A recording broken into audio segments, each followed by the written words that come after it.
Decorating Pages is a podcast dedicated to taking you behind the scenes of the designs of your favorite TV shows and films. Each episode, I'll be sharing design stories from some of Hollywood's most famous sets. Interviews from set decorators, production designers, directors, and actors about creating the look of TV and film, about their design inspirations, and stories that take sets from page to screen.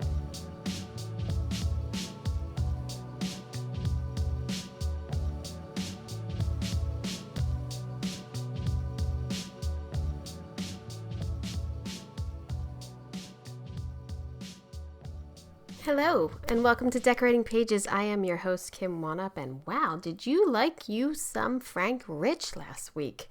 And Erin McGill. I'm glad everyone is enjoying these episodes for FYCs for the Emmys.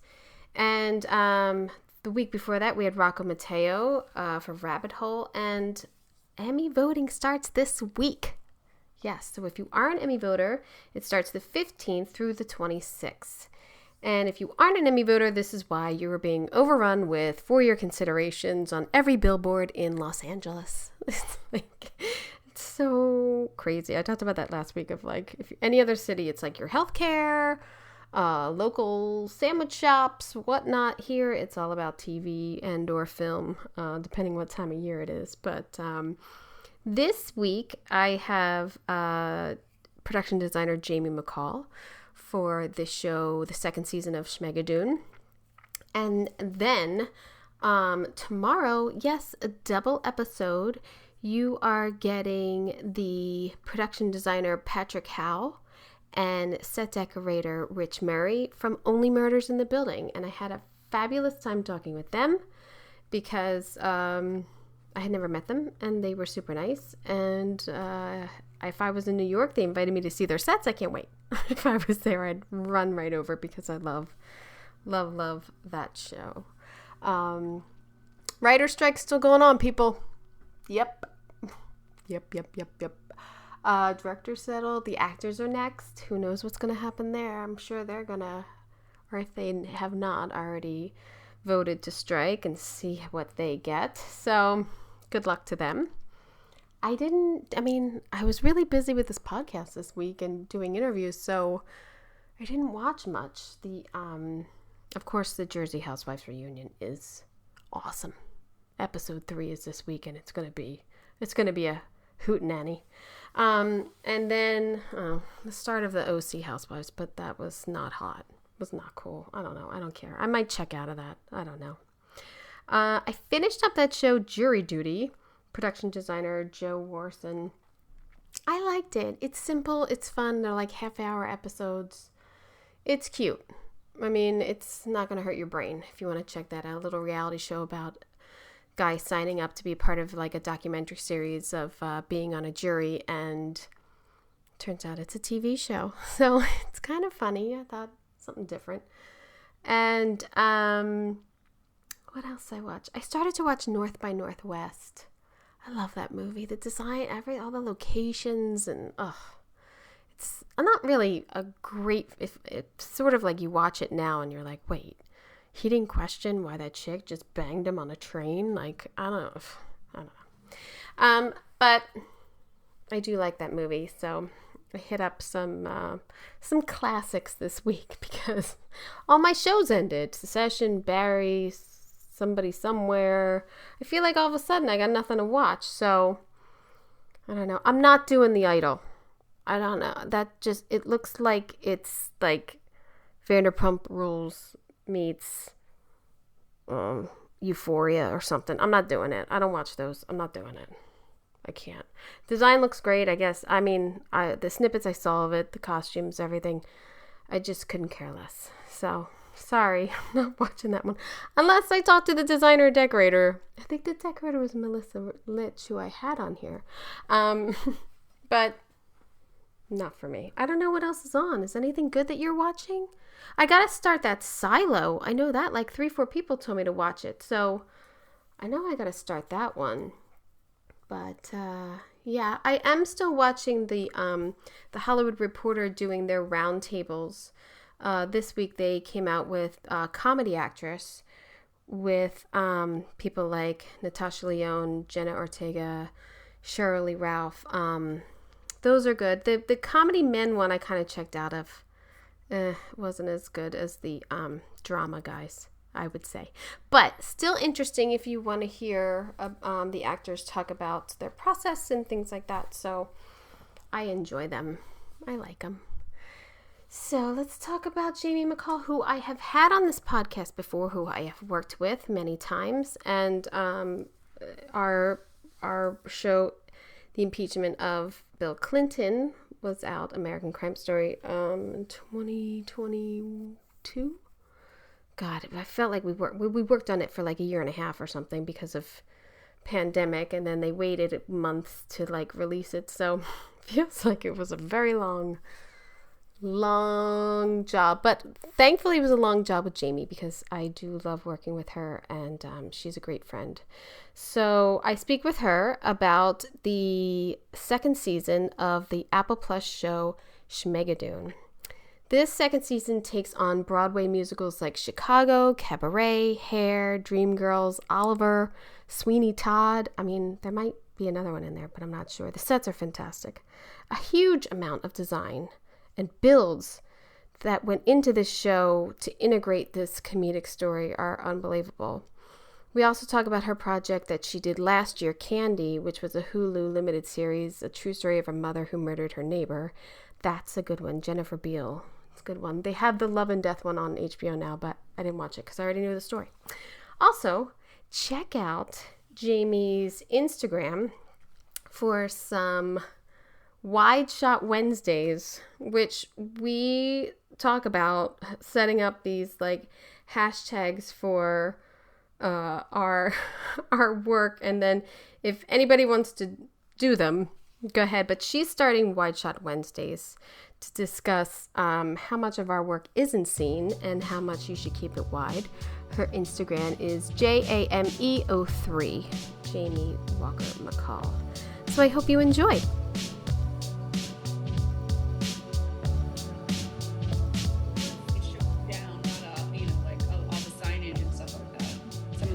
For the depth parts. And was it also like, I keep thinking of like when they drive in and everything, all of that, like, was that a build? Mm-hmm. The bridge. Well, the bridge, yeah, but like the surroundings of it. Were you in a like, where were you? We were in this place called Martini Town. Oh, and it was sort of a back lot that I revamped that entire thing and built new building facades to some of it too. And that was tough because it's going to be there permanently now. So I had to get them to approve, the Martini people. Oh, wow. To the buildings that we built to keep. But I ripped like one of, right outside the Crack Club up the street to the right, was a movie theater that came to this like point, and I was like, that absolutely has to come off and come down, like the whole. And they were like, oh, I don't know. I'm like, it has to. Like, there is this is a non-negotiate. Like, I have to straighten out the street. The other thing too is this. It's all very. I was like, who built this? I'm like, why didn't they just go and look at some of the ones we've done in LA? With the angles. It's all doesn't make sense, and I'm like, this is. For filming, for shooting reasons, you're shooting off over here. How are you going to shoot over here? So we tried to build, and I was going to build a lot more of that town. And because of scheduling, we were supposed to shoot that at the end of the schedule, the end in August, to give me the entire season to be building that town. The neon street and everything? Is that what you're talking about? Yeah. That entire town, like out in front of the Miss Codwell's, the orphanage, like we built all that in the streets, like that was all built. And, we changed some of the facades there. Some of it was built, some of it we built. We built out some of the storefronts. But we were supposed to build more like the courthouse, more of the streets, more so you could do more 360 stuff, or at least 180. And, then because of the two people that were only available the first 2 weeks of filming in June, they were in every single scene out in the street. So it was like, now you have no time. And it's like, well, that's when I had to make the decision of like, what are we building? Right. What can be accomplished in this time period? So then it just became this. And then we had to put some green screen to extend the street to go beyond. Mm-hmm. Then we had a director who wanted this one thing. He ended up not staying the entire season. But some of the decisions that, like, our bridge was supposed to be closer, and he had a tantrum, and we moved it back further, which I was like, that's not what we should be doing. Well, it did. I will say that you say that, and it does feel like they should be shouting. Yeah. That's the feeling. Like, he did seem a little removed when he's like their introduction into the town or whatever. But it's because it's so far from the town. I was like, what?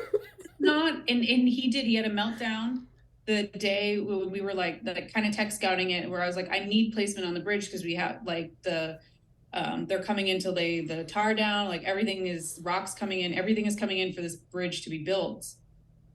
I need the placement. This is where I'm saying the placement should go. Let's discuss. And he was like, no, he kind of wanted this Gotham town. And me and the showrunner were like, that's not what this is. Well, yeah, it needs to read what we're getting into right away. So the director pulled Cinco off to the side, and they had a whole conversation, and Cinco was like, fine, we'll put the bridge here. Like, okay. So your prep for building all of that was shortened by like 3 months? 3 months, and then you had to cut it? I started on Schmigadoon March like 7th or something. I think I was up in Canada on March 17th, and I came back, and then I think it was up there on like full time starting like the 20th or 22nd or something, like that next week. And we started filming June 6th. And so a year ago. The town had to be completely done. Wow. By first day of shooting? By the end of the first week of shooting. Why do they do that? Why can't anybody like actor availability? Sorry, actor availability. Why does everybody have to lie? That's why they're talking, for Schmigadoon season 3, it's like right now in between New York and Toronto. And I'm like, why aren't we just shoot it in New York? Because everybody on the cast is here. All of them. Well, Toronto's not that far. Maybe they can pop a flight up. Yeah, well, it would be easier than Vancouver, but when you first got the scripts and everything, and you started to see like, oh, it's Chicago, oh, it's Dreamgirls, oh, it's Sweeney Todd, like, were you like super excited, or were you like, oh shit, there's hair, like? I was like, oh shit, I have to start doing my research because I'm not a musical theater person at all. Like, Heath is, my husband is. Oh, well, that was good. Yeah, so he, so I had to, and then when I had my meetings with Cinco, he gave me a bunch of references to watch that had inspired him, in his writing and whatever, or throughout his life, like things. So I really did a deep dive into all these musicals of the time period. And it was really interesting because, you get to see stuff that, like all other things, like how Austin Powers is totally, like all the genre of that time period of the 70s, the dance and the dance breaks and things. And but were you able to see these as Broadway plays, or was it like research of like the movies of them? I mean, they all have movies of them, right? Yeah, movies of them. Yeah, that's what the inspiration was, like the Umbrellas of Cherbourg. Oh yeah, and yeah, Godspell. Godspell, which is funny because Godspell is Cinco's favorite, and all the department heads across the board were like, God, that was like the most painful one to get through. Well, I remember that was like one of the high school plays we had in my 4 years, and I feel like I never went. I didn't go. Like I was like, no, I'm not. I don't know. It said no. It's tough. And honestly, I think because I had such an aversion towards that movie that for designing the junkyard, the hippie commune, was Cinco kept being like, do we have some like concepts for this yet? And I'm like, no. I'm like, I did not want to design that set. Was it the last one? I think it was the last set I designed. Everything else was so clear and easy and so fun. That one, I was like, oh man. But you did from switching from like the Chicago cabaret look to the Sweeney Todd, like your palette really changed too. Yeah. I mean, we tried to keep it, somewhat cohesive. But it's a different vibe. It's different feeling. Yeah. Totally different vibe. Especially like the crack club with the shiny glossy and the reds and the muted, tones. And then, that club is fantastic. Oh, it was so much fun. Was that fun? It was so sad to tear it down. The wallpaper was all custom designed. It was just so fun. And a lot of the things, that are in the renderings, and then Carol, the set decorator, actually found them and had them shipped and actually put into the set, which was fun. It was trying to one of the directives too that I got was that Lauren Michaels still wanted to make it happy and fun like the first one. Because of course I go super dark. I'm immediately like, seedy dark underworld. Sweeney Todd. Exactly. And it's like, no, but we still want it to be. And you're like, and then so when I got that, and I was like, oh, right, okay.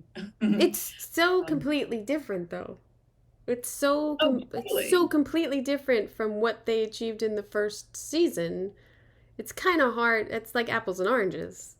For sure. I think what helped me is Angus's costumes, because dark as I made the orphanage, when Miss Caldwell comes out in her yellows and her great color, her palette, it really makes the set pop, I think. This dark, weird place, but then happy. And then all the food and everything that was brought in for that scene with all the children and eating, and they're like bright and colorful. And I think the costumes really lend to the story. And just to see like the awkwardness of the costume sometimes on what's her name? I forget her name. The head chick. Melissa in the show. Yeah. She just seems awkward in anything you put her in. Like regular clothes. Cecily Tyson. Strong. Cecily Tyson is a news anchor on Channel 6 in Philadelphia. Sorry. Cecily Strong. You never want to ask a woman, but I kept thinking, like, is she pregnant? And it was such an undertone of the season. I was like, is she? In the first episode, when her neighbor comes out and is like, oh, you're expecting, she's like, nope. Yeah. I was like, oh, is it for real and we're not supposed to talk about it? I didn't know if she really was or not. And then I forgot to look it up if she really was pregnant. And I was like, they've dressed her as if you don't want anything tight in the midsection. Like, they didn't. Yeah. But hey, that's all like costumes problem. That's not my problem. Thank God.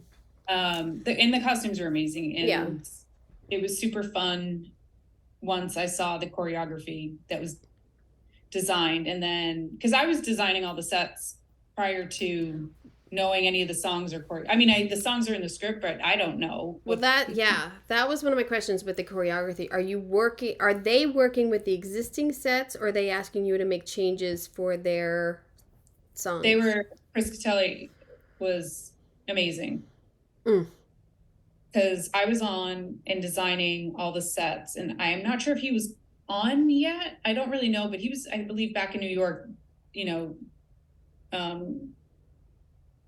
choreographing all of the stuff and working on it with his dance team. And Cinco had the music, and then Cinco shared with me his rendition of the songs, like him just playing the piano, singing the songs. So that was a big help for me designing this stuff. And then eventually, like a few months already while stuff was designed, I got to see some of the dance numbers. And I'm like, oh, okay, right. I'm like, oh, well, this will work. I luckily I'd done the prom, so I get a little bit about what you need for choreography and stage space and things like that, and to make stuff mobile as much as you can to allow for. And he had some great ideas that then, all the chairs stacked, like that came from him. And I mean, he might have worked on that with Cinco or whoever else, but when I saw it first in the rough choreography, it was like, oh, that'll be fun. We had to design, stacking all those chairs and how would they together and be a stage piece that's just brought on in that cut. What was your shooting schedule like? Were you block shooting, or were you? Yeah, I mean, because of the lack of availability for some of the actors, so we were shooting essentially like I a 3-hour movie, right, with a half-hour TV show prep is what I got. Yeah. So because we shot it all out of order, everything was always out of order and never accompanying the realistic schedule of an art department. Exactly. Never. And it was also interesting because that was my first time designing for a half hour. Oh, I didn't think about that. Yeah. It's harder. It's way harder than 1 hour. It's harder, and it's also well, it can be harder. No, it's not every show, but well, this was that's a big show for a half hour. It's a big show for a half hour. So I was used to the bigness of that. What I wasn't used to was like, you only saw those 2 walls. Oh, yeah. Yeah. So that, I'm used to like some big wides or, overall and bigger, but it has to be so quick. Yeah. That is the bummer with half hour. Yeah, it was a big bummer. So that's why I'm going to start my wide shot Wednesdays. Yes. I'm excited for that. And then I think I'm going to do wide shot Wednesdays and what was something else? Keep it wide. Tight shot Tuesday to focus in on all the amazing set dressing. Oh, that's a good one. Yeah. Wide shot Wednesday, tight shot Tuesday. I should shout out your website, which is fantastic because I got to look at my own work on it. I really did look at that. And when I got to the one guy's apartment and I was like, what was that? Oh my God, he had dressed that. How did you forget? We did it twice. I know. I blocked it out because you have a really good wide of it and I never saw it at that angle. I don't know, maybe watching it I saw it for, but like I saw there was like an overhead and he's at his desk and I was like, did I do that? And then I was like, was that at the mall? And I was like, oh no, I did that. Yeah, I did that twice. Yeah. We did so much on that show. Oh my God, we did so much. So many sets. We did so many sets. And like all the build outs in the mall. Ugh. So much good shit. So many good things that I feel like were, I mean, the camera never holds on it long enough. The camera's never wide enough. I don't know. I'm very proud of we're talking about impeachment, by the way. I'm very proud of it because I feel like there are good wides and it was lit so great to me, like in my opinion. So I'm super happy with the pain that we went through. That's why I love working with Simon Dennis. Yes. Because he always gives me a nice big wide, and he's a genius with lighting. Yeah. Same when I worked with him on Candy. Candy. I know. I want to talk about Candy too. I loved Candy. I didn't watch. I'm sorry to Suzuki. I didn't watch Love and Death. I'm not watching it because I already watched the story. I already watched Candy a year ago, and it was fantastic. I know. Yeah, I don't. I mean, even when they both released that they were making it, and I was kind of like, why are we both making this? I know. It's really weird that it was kind of shot at the same time. But it was shot at the same time. Theirs came out a year later. Theirs is like 9 or 10 episodes. Ours was 6. And I'm just kind of like, what is there there's not that much to the story. But I saw one post. I should have fucking sent it to you or tagged you. It was a side-by-side of the both Candies, like dressed almost the same in the set. And I was like, that's such good research and execution by both teams that it looked so similar because that's what it was. I'm assuming you had pictures to go off of, and like, yeah, it was interesting. I think that was on Indie Film. I think they had posted. I'll have to look for it. Send it to you. I enjoyed working on Candy. I loved their houses. The houses were fun to do. I mean, the house that Candy's house, was that a location? And when I found, well, not when it was presented to me by the location manager, I was like, I love this house so much, but Simon is going to kill me because it is a fishbowl of windows. And so I approached Simon. I was like, Simon, I really like this house. I think this is the house. But you're going to have a really hard time in here. And, the ADs and everybody scheduling it because it is glass everywhere. So, and he's like, okay, we'll just, and they fucking figured it out. Like, we'll only shoot this way when it's sunshine and it's supposed to be nighttime. They made it work. And it really, it also helped that we were shooting over the winter in Atlanta. It helped and didn't help. Didn't help me because it was supposed to be a heat wave. All this took place in the heat wave in June. It was sweaty. And with some mornings we had snow on the ground. So that was not great. But, the good thing is that your nights come early. Right. And then they can it's schedule around that. Crappy weather, and it's gray and gross in Atlanta. And I thought it was and I thought that the acting was really good. I thought I love that Jessica went for it with that wig. Yeah. No, she didn't. That's who she looked like. Yeah. I know. I remember looking up pictures and being like, oh, they nailed that.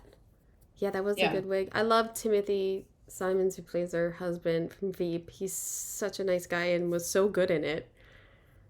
He was great. Yeah.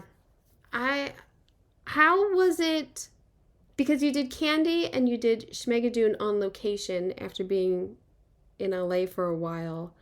How has it been designing on locations? Like, I mean, it's always tough because you don't have your team. Luckily, for both Candy and Schmigadoon, I got to take Ryan, my art director.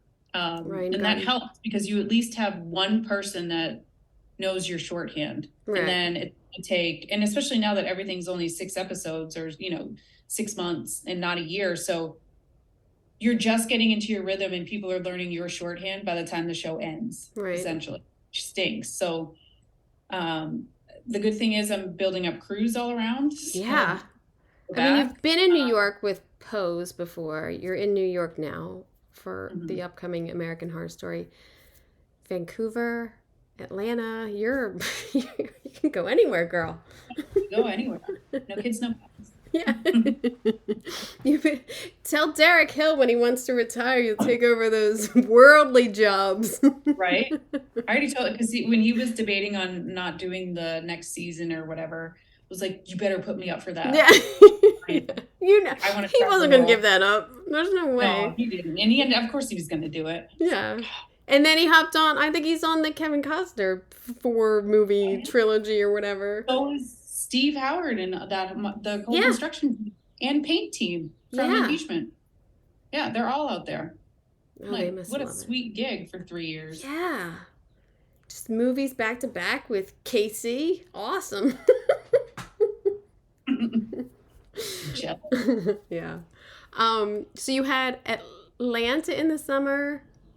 No, you had Atlanta in the winter and you had Vancouver in the summer. September, I was in Atlanta from September through mid-February. That's not too bad. You probably beat the heat there. I don't mind the heat, but yeah, it was good. And then I went off to Vancouver mid-March through beginning of August. Oh, wow. Yeah, and it was freezing cold in Vancouver up until like the week shooting began in June. In June. And they don't have AC in their buildings there. I was in a brand new building and the windows only open like this much. Oh my God. On that street, how much build out was it and then extension? Like you had a lot of neon that I'm assuming you had to have made and designed we had and a made. Lot of neon. I mean, they were amazing up there. Our like in-house electric team was amazing. We had the neon built, the Crack Club neon was built, the Hotel Schmigadoon neon was built. We had some other light signs. Bobby Flanagan's was all built. That wasn't neon, but and then we had rented some, and then the rest after. It's hard to tell. I mean, I know it, but the Crack Club and the Hotel Schmigadoon are on the street, the corner, and then once it extends, there's another cross street, and that was essentially our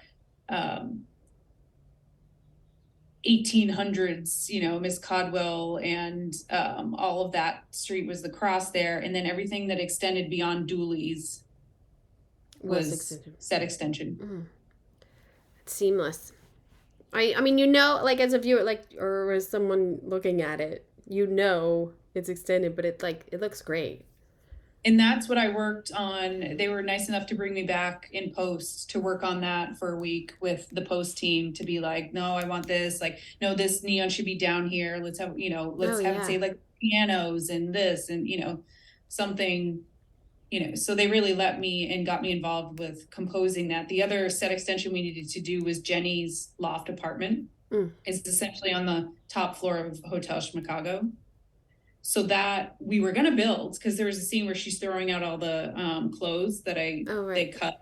And we were going to build it up there, but then they got a little concerned about putting the actress up that high. And I was like, that's fine if we do set extension. So I was involved in that set extension. And then next door to that is the Crat Electric. And that we built the hotel and the Crat Electric were all brand new builds. Oh, wow. The Crack Club was a complete remodel of that corner facade. But the top of the Crat Electric, I designed this whole lighting thing for it that they had to do in post. So they did Jenny's loft apartment in post. They did the top of the Crat in post. I think it's bravo to them for having you involved in post, because I don't think many designers get to have that. No, and they paid me. And I mean, now that writers want to be on during post, which is I think that was an ask that they knew would get turned down. You know what I mean? How you ask for more, and that one will let go.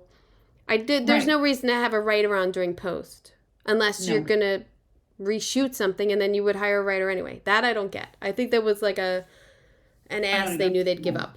But a designer, I do feel, designers are usually done the last day of shooting. You don't even get wrap. They kick you out. You don't even get to wrap up your office the next day. You're done. It's like I'm putting stuff in as I'm being kicked out the door in the boxes. During the steak and lobster dinner, you're packing up your car. Exactly. I never even get the steak and lobster. You don't even get the chocolate fountain. I don't even think we have that anymore. I haven't had that since before COVID. We don't even have big dinners. Nope. I guess I lied. On For All Mankind, they did have a but they still had the seating in the Sony parking garage. Who wants to sit there with your lobster tail in the garage and it's nice of them to do, but it's we used to have to decorate the stages. I remember on parks good place. We used to have to set up all the tables and help. I'd get flowers and we'd make it nice for the crew. I've been a part of that. Now they No wrap party, no lobster. No, we didn't. I don't think we had anything. I wonder if that'll come back now that COVID's over. I hope so. Or at least screening parties. Yeah. Our TV always did huge blowout screening parties, like the first. Yeah. Episode. That's always nice. Or if you air while you're on, showing it during lunch or something, and just to get people into the show. I think that boosts morale a lot. For sure.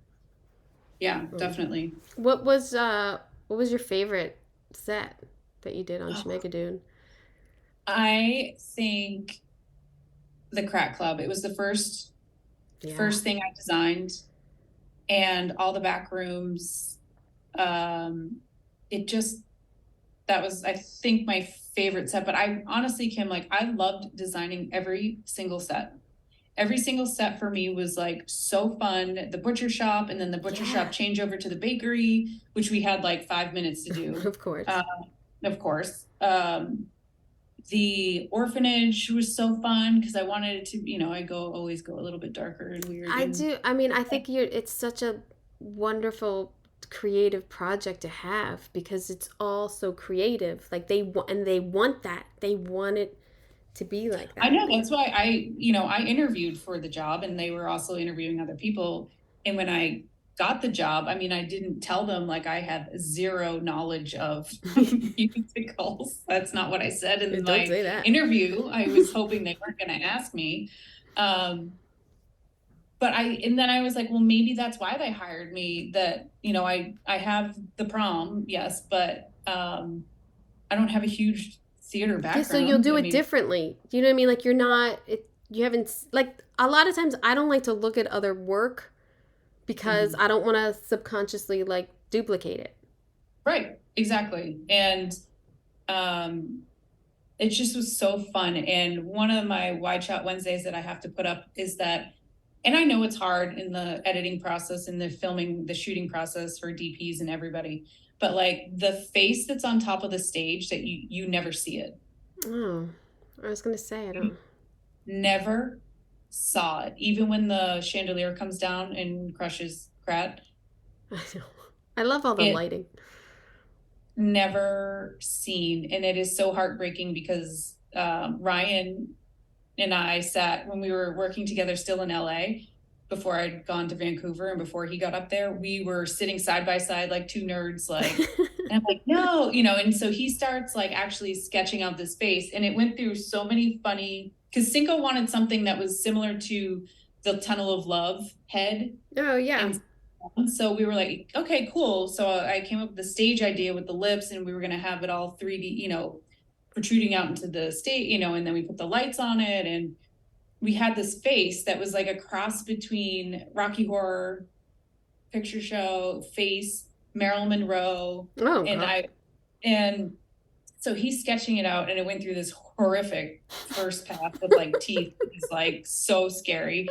And we were dying laughing. And then I was like, no, it needs to be more Marilyn Monroe and more of the, and so he's sketching that. And I'm pulling up my lip, the lip's gotta come out like that. And you never fucking see it. Ah.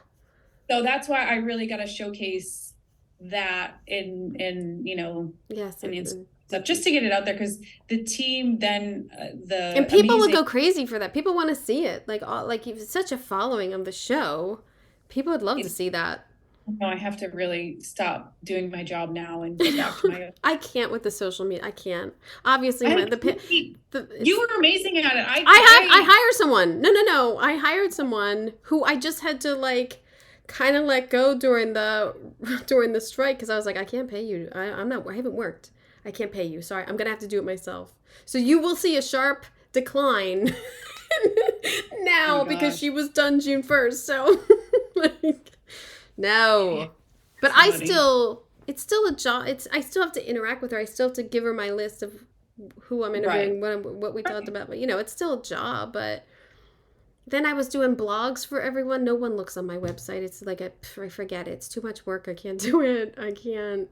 Oh, with 2 kids and a full-time job, no. Forget it. But I have a full-time job. I've only worked 7 weeks all year. Well, that's the bummer. I actually have time to do it, and I don't have time to do it.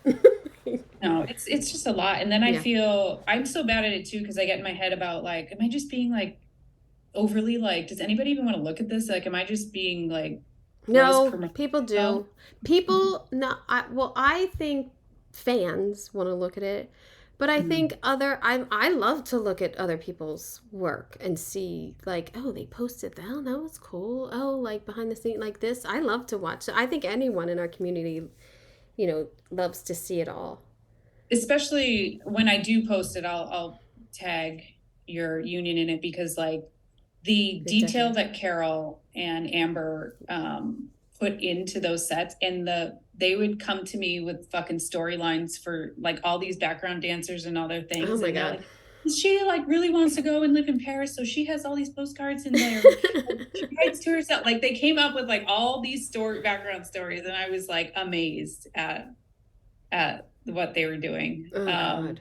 So that's why I want to do the Tight Shot Tuesday and White Shot Wednesday, just to shout outs to all the amazing set decoration that is happening out there, and hopefully carry that on through all my shows, not just. Well, yeah, that's the fun. That's the fun part. That's when you get to do all the details, and you don't have to dress 8 sets tomorrow, and like that you have time to look at it. Get the time, but yeah. So if you were shortened on your prep for the exterior, how did you feel about the prep for the theater and for the apartments and everything else was fine, because that I knew that Miss Codwell was going to have to be shot first, so I knew I had to do the orphanage. Well, after I had designed Crack Club. And I was like, oh, cool. The orphanage is being shot first. Sweet. I'm glad I spent so much time on the club. I could have punted that till further down. Everything else I felt fine. And it just kind of, again, it was, Cinco's writing was so great and it was so clear. Like each set, I just felt like everything came into place really quickly. And then, doing the renderings of it and then going right into it. And the scenic team was amazing. And they would come back, like I'd show them examples and they came back with like exactly what ended up on set. You know my God, that's awesome. It was just, so I felt like we had time on the certain. Oh, that's nice. In the jail set. It was one of my favorite ones too. In the courtroom. The courtroom is when a couple things when I read those scripts, I was like, oh, sweet, a giant chandelier is falling on the stage. Like, how am I going to have this face with the chandelier falling to hit him? How are we protruding that? But that was easy enough to do because I extended the stage when I, read the wedding. I was like, well, we'll extend the stage. And originally it was scripted to be in a whole other place, that was going to probably be a location, like a ballroom. I'm glad they brought it home. Then we were having scheduling. Because of the 2 people that had to be shut out in the first 2 weeks. Scheduling wise, we couldn't do a location, and I was like, why don't we do it in the Crack Club? Crat would do it. Crat would use his club to have his wedding there. So why don't we change the Crack Club over to a wedding venue of how he would do it? And that was really fun because I was like, what would Krat's wedding Pinterest page be? It all comes back to Pinterest pages. And it kind of came together, and there's certain stuff there that you didn't see, like the handwritten chalk, like Pinterest table. Oh my God. It was super fun to do. But yeah, I don't know. I went off on a tangent on that. No, you got it. The scenes that were in reality, those are locations. Did you build like their bedroom? Was it their bedroom? The bedroom was a location. Their backyard, a location. Their offices, her office was a build out within an old, abandoned hospital. Oh, wow. So that was a build out. And that actually was really pretty too, that you never saw like the other side of the room. And then Josh's like physical therapy room, when in the beginning, when he's like keeps doing the same, that was in the same hospital in a different room. We built that out in there. And then his office was built on stage. Maybe we should start a site, things you didn't see on camera. Right? What can that be? Tight Shot Tuesday, Wide Shot Wednesday. Thursday, things you didn't see. Missed Monday. Yeah, there you go. Yeah, missed this whole. How about how many sets I've done that we've never even seen that have been edited out? Yeah. We'd get a lot of people sending shit in, but we don't have time to handle this. So. No. Someone out there can do that. Anyone, you can have it. Just tag me. Exactly. Yeah. So you were still out like 2 days? I mean, a week? I mean, it seems like you were still out then. If you were still doing... We were out so little. Oh. So amazing. Because that to me, like location scouting for me is the worst part of my job. Oh, I think I agree for designers because it's so intense now.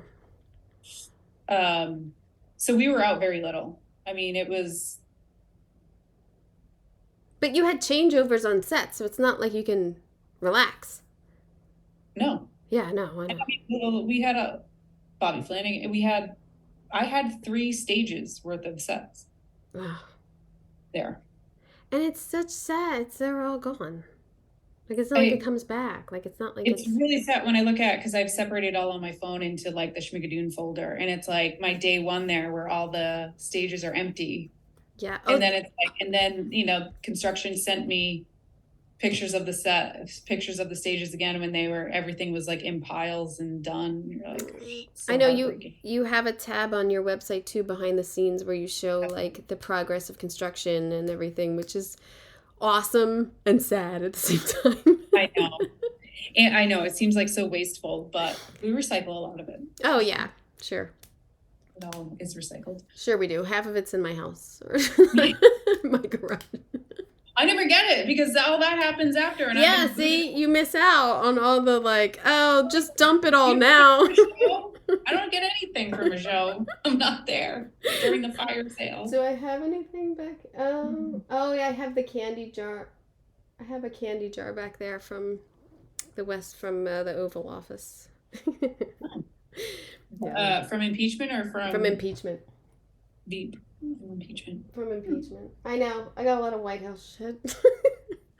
I don't care. I like doing it. I don't know. I was just talking to hopefully I'm going to talk to Anastasia White about White House plumbers, but I was talking to Frank Rich, who's the executive producer of Secession and White House Plumbers, and we were talking about the White House and everything, and I said, yeah, and then I went and did impeachment. He goes, oh, that was good. And I was like, wait a minute, did you watch my work again? Like, because I'm in so much awe of him.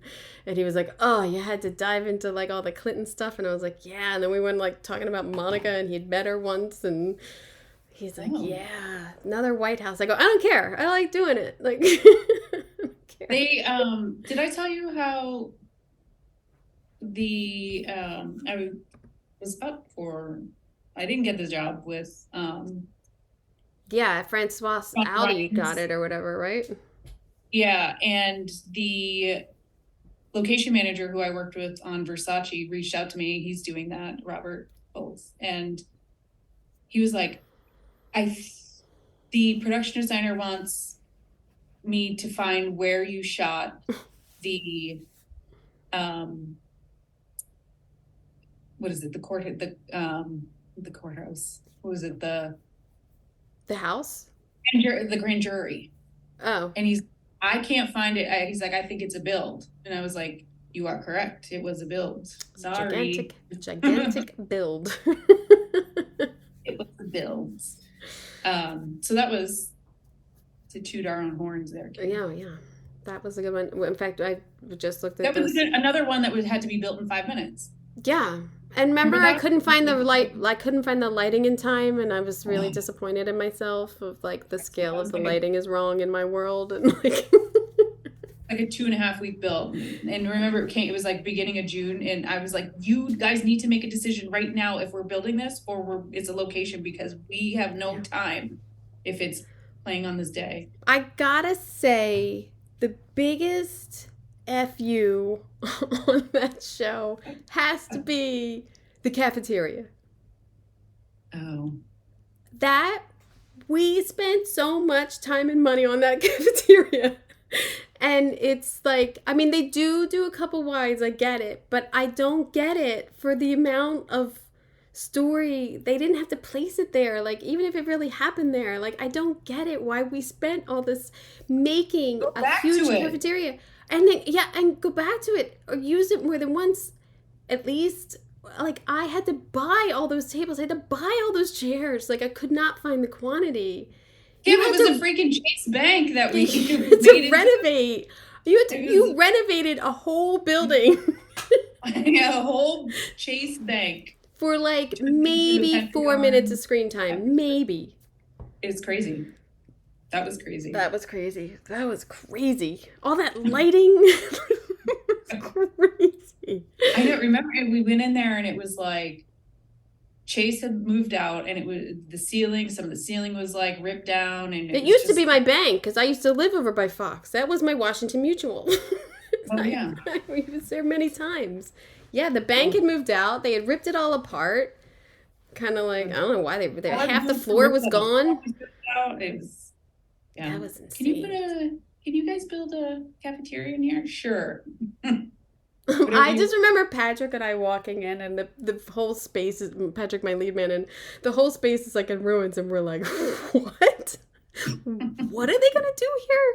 They're going to rebuild this whole building floor? Cool.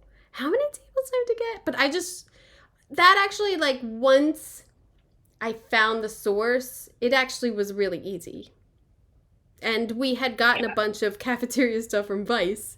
So actually that was it wasn't a hard dress. It's a ridiculous ask, though. and expense for something that we never went back to. Yeah. I think we shot it twice. Yeah. We shot 2 full days there, maybe. Yeah, exactly. 2 days, and that was it. Yeah. We only had it for a short time. So there's some waste in our world.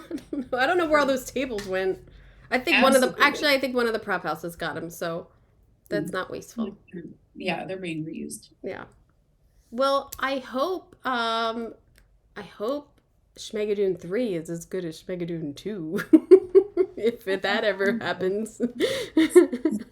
I mean, it's supposed to happen. But you never know where you could be. You could be in another city. You could be busy.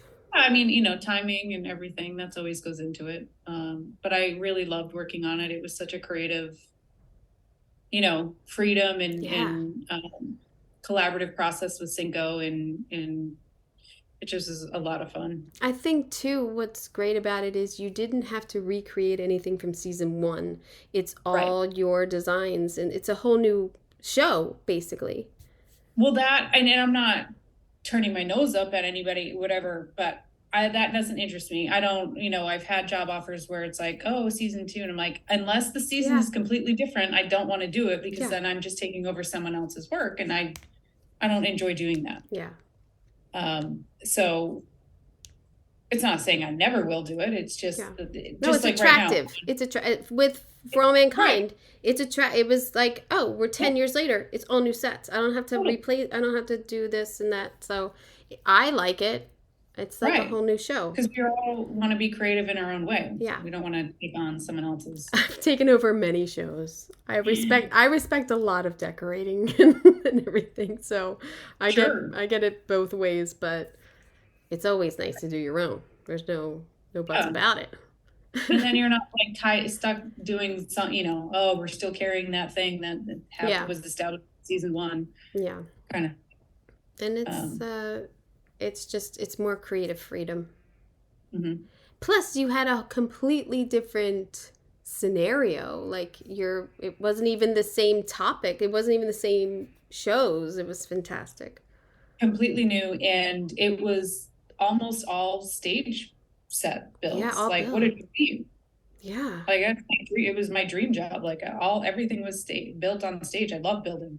I love designing and building, and the occasional location revamp here and there. But it looks like you had a great crew to pull it off too, just to be able to do all that. They were amazing. They really were. I mean, and again, that's the first time I was working with these people, so they didn't know me. Yeah.